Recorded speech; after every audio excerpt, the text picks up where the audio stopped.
Jatinder Sharma and his wives, Neelam and Raki, have been in custody for the last 6 months awaiting trial.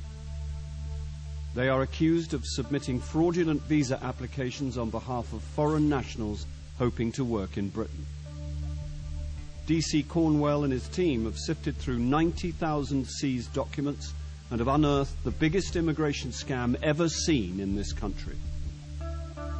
Sharma and his wives forged papers to secure visas for more than 1,000 people through their company, Univisas. Univisas have generated income tax return forms, they've generated education forms, and they've also generated pay slips and employment records. And there's proof the rubber stamps found at the Univisa's office have been used to endorse the bogus documents. So that's the stamp, Office of the Joint Income Tax Officer, which is this stamp here. Now, our scientists have studied that impression and the stamp, and they've concluded that there is no doubt the stamp has made that impression. Univisas charged would-be foreign workers up to £4,000 a time for fake documents to back up their applications. The police believe the company may have raked in more than £3 million, most of it still unaccounted for. It's down to DC Andy Cornwell and DC Simon Prothero-Jones to track down the missing money.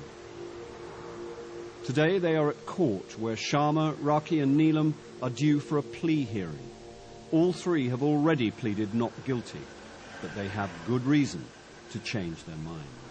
The judge has made it clear that today is the last day that a discounted sentence is on offer, and without a doubt for all the defendants, any discount which they get from an early plea is going to be substantial. We are talking years off their sentence. As a result of that, things are getting fairly heated in there between the defence teams and the prosecutor. It is very fraught, but there's a lot at stake. Raki and Neelam stick with their pleas of not guilty, but Jatinder Sharma tries to strike a deal with the prosecution. He's willing to plead guilty on one condition. He was prepared to plead guilty, provided we excluded his house in Southall from any sort of cash confiscation. That kind of set us thinking, really. Why is he so concerned about his house? It led us to sort of muse that perhaps there's a load of cash stored somewhere in that house, which is why he doesn't want the house the subject of any confiscation. And the hooligan, the enforcer. The only way to find out is to go back to Sharma's house to take a closer look. And it would appear that their business over the 18 months it was running has turned over probably £3 million. Now, if you look at that, and we say maybe £1 million of that has gone in expenditure over the 18 months, we've frozen assets in their bank accounts of 400,000, so that leaves us short 1.6 million. We've got a warrant to search the address, OK?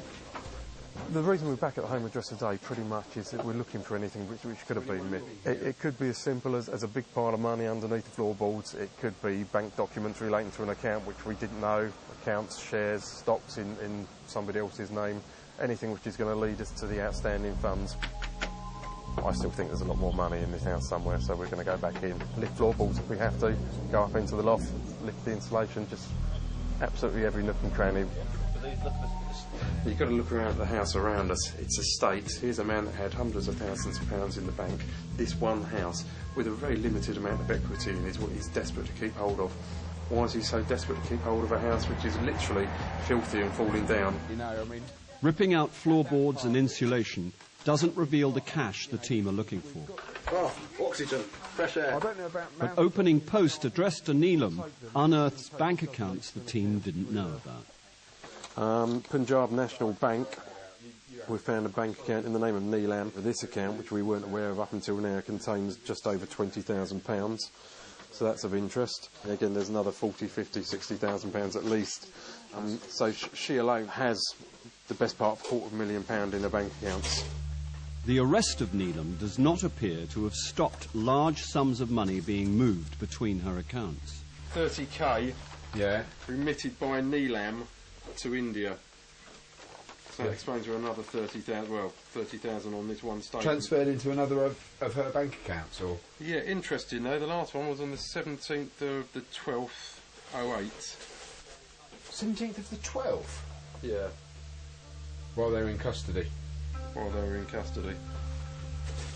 That's not good. Even though Neelam has been in prison awaiting trial, some of the illegally gained money in her accounts has been squirreled away in Indian banks. But there is still over £1 million missing. This share has been worth its weight in gold, literally to us. We've immediately traced tens and tens of thousands of pounds. I suspect once I take all this paperwork away with me, sit down at a desk and go through it in a lot more detail, it may well help me trace hundreds of thousands of pounds, and that's getting towards the sort of figures that we're looking for. Satisfied there is no hidden cash, the team decide the mortgaged house is worth little to them. They are prepared to let Jatinder Sharma keep it if he pleads guilty.